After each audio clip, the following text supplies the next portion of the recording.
Баршаңызға қайырлы күн. Бүгін біз осындай өте оңай салат дайындаймыз. Менің көрші кореец апамның кеңесі бойынша жасадым. Сіздер де жасап көріңіздер. Дәмі деген керемет. Бізге қажетті алдымен осылай капустаны жақсылап жуып, өзімізге керек жерін кесіп аламыз.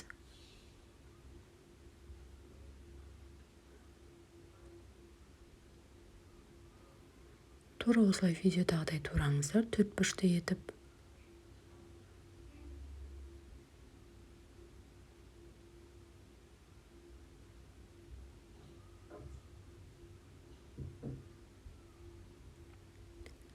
Кеңдеу ыдысымызға капустамызды салып, үстіне жарты шай қасық тұзымызды қосамыз.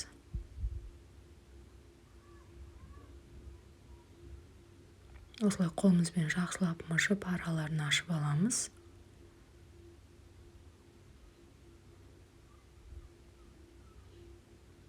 Үстіне 2 сәбізді теркадан өткіздім.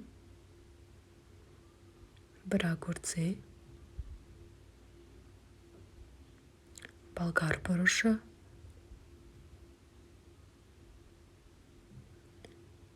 2 зубчик чеснок.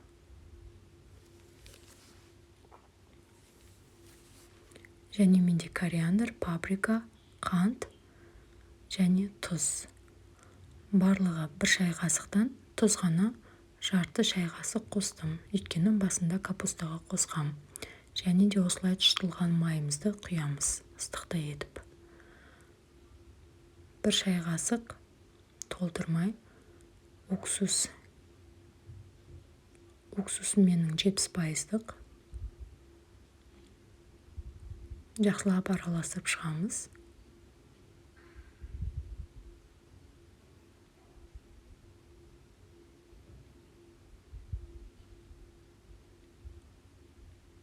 Өте дәмді болады, жасап көріңіздер.